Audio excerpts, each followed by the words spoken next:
Welcome to a deep dive into a pretty strange world, the world of the Melon Heads. Yeah, so if you're not already familiar with Melon Heads, they're creatures that show up in American folklore, usually described as having, well, large heads and often deformed features. And the legends, they kind of vary from state to state, but generally they tend to paint the Melon Heads as frightening, maybe even dangerous figures. Yeah, definitely. And this Melon Head myth, it's particularly strong in 3 states, Michigan, Ohio, and Connecticut. Okay, so let's start our deep dive then in Michigan, where one of the most, I guess you could say, famous Melon Head legends is centered around the Felt Mansion near Saugatuck. Right, the Felt Mansion. It's a grand estate built back in 1928, and it's served a lot of different purposes over the years, like it's been a seminary, a police post, and even a prison. Wow. So the Melon Head legend just adds another layer to this, already intriguing history of the mansion. Exactly. One popular story claims that the Melon Heads, they were once children suffering from hydrocephalus. Hydrocephalus? Yeah, it's a condition that causes fluid buildup in the brain, which, leads to an enlarged head. Oh, okay. And these children, according to the legend, they were kept in an abusive asylum somewhere near the Felt Mansion. Oh, wait. And they eventually escaped, killing their abusive doctor in the process, and fled into the woods nearby. So teenagers exploring the mansion have reported seeing, apparitions of these children. Yeah, they have, as well as, shadowy reenactments of that doctor's murder. Creepy. But it's worth noting, right, that the Allegan County Historical Society, they stated that there was no such asylum near the Felt Mansion. Right. No historical record of it. Huh. So, despite this lack of, evidence, the legend persists. It's shared by locals and visitors alike. It really does. And there's another possible origin for the Melon Head name that comes from local high school students back in the late 1940s and 50s. Okay, what's that? Well, these students, they referred to the seminarians studying at the Felt Mansion as Melon Heads. Oh, really? Why? Probably just a way to make fun of them, their perceived intelligence, or maybe their privilege. Interesting. And it's possible that this nickname, it evolved over time into the more monstrous legend we know today. Makes sense.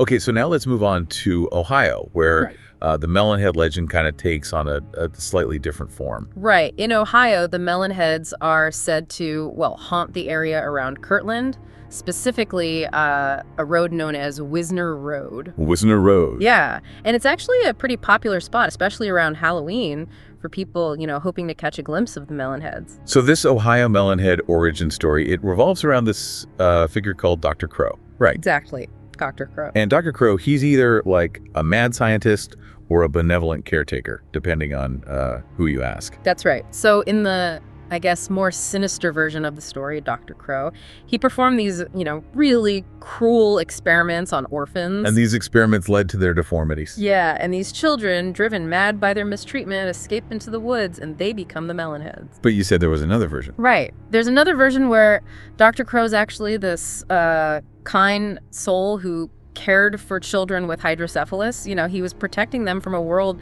that feared and ostracized them.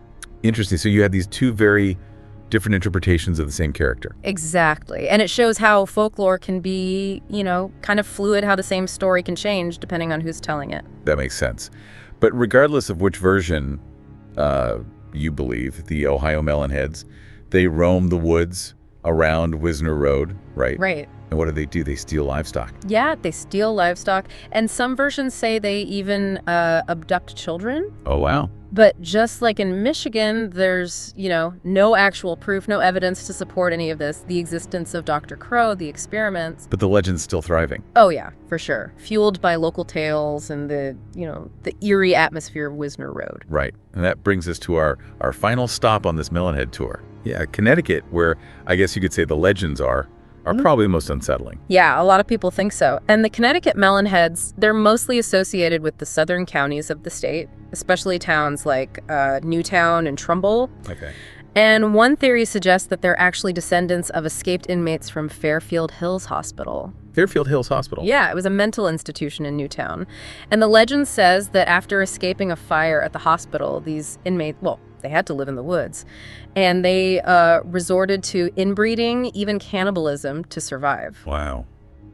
That's pretty dark. Yeah, and supposedly over generations, this harsh lifestyle led to their deformities, transformed them into the Melon Heads. Okay, so is that the only Connecticut origin story? Well, no, another one points to Garner Correctional Institute. Another mental asylum. Right, also in Newtown. Okay. And this version, too, it involves escaped inmates who become deformed over time because of, their isolation and the harsh wilderness conditions. Okay. Any other Connecticut origin stories? Or is that it? There is one more, and this one's a little different. It involves witchcraft and colonial history. Oh, okay. This should be good. Tell me more. So this version claims that the Melon Heads are actually descendants of a family that was banished from their town, like centuries ago, for practicing witchcraft. Wow. So they were forced to live in the woods. Yeah, shunned by society. And over generations of inbreeding, they supposedly developed large heads. Interesting. So, I mean, these origin stories are different in their details, but they all kind of play on those fears and anxieties about social outcasts, people who are seen as different, right? Exactly. That's a good point.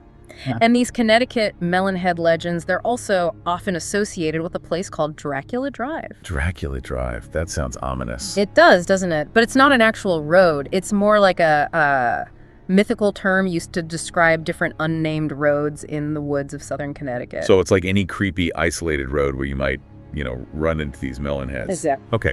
So are there any real roads that are, often linked to this Dracula Drive? Yeah, a couple. Velvet Street and Jeremy Swamp Road.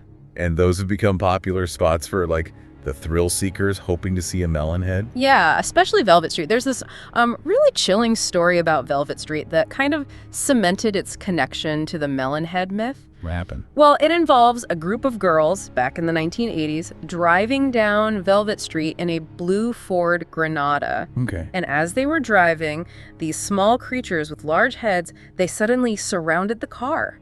Really? Yeah. They were slamming the doors, and they even managed to drive the car for a short distance before disappearing into the woods. That's a crazy story. It is, and it's become a classic part of the Connecticut Melon Head lore. Wow. So despite the lack of any real evidence, the Melon Head legend in all its different forms, it's managed to, stick around for decades. It really has. And you know what?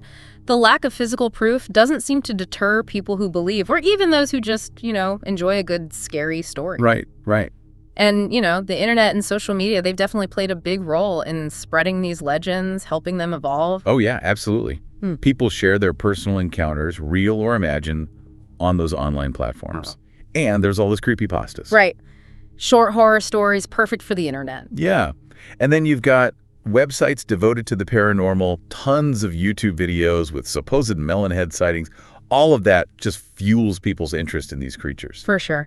And the Melon Head myth has even made it into movies and TV shows now. Oh, really? Yeah. And that just helps keep the legend alive, and introduces it to new generations. So the Melon Head myth, it's mostly based on folklore and stories, but it does touch on some real-world issues, I guess. That's true, like the historical mistreatment and misunderstanding of people with, physical deformities or mental illness. Right. A lot of the legends portray those individuals as, monstrous or dangerous, and that reflects those societal prejudices and fears that have existed for centuries. To think.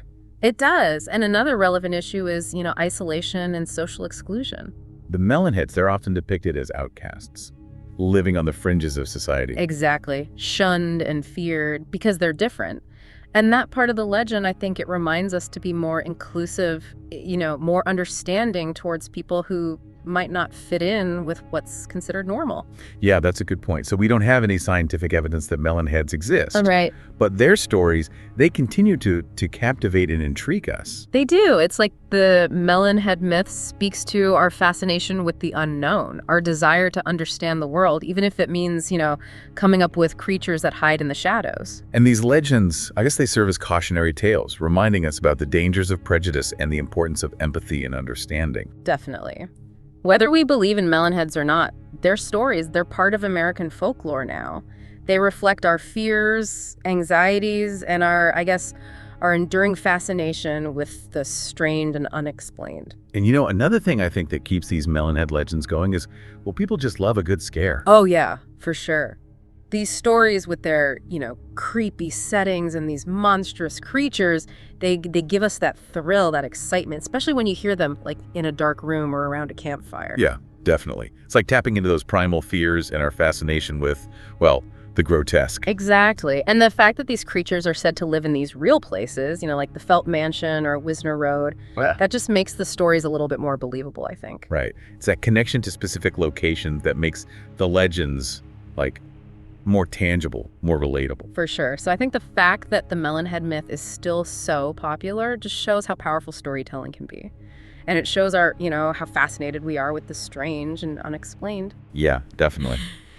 So I guess the next time you find yourself driving down a dark country road, Yeah. or maybe you're exploring an abandoned building, remember the tales of the Melon Heads. Yeah, because even though they might just be stories, they remind us about the power of imagination and that, lasting appeal of the mysterious. Absolutely. Well, that's about all the time we have for today's deep dive into the world of the Melon Heads. Thanks for listening.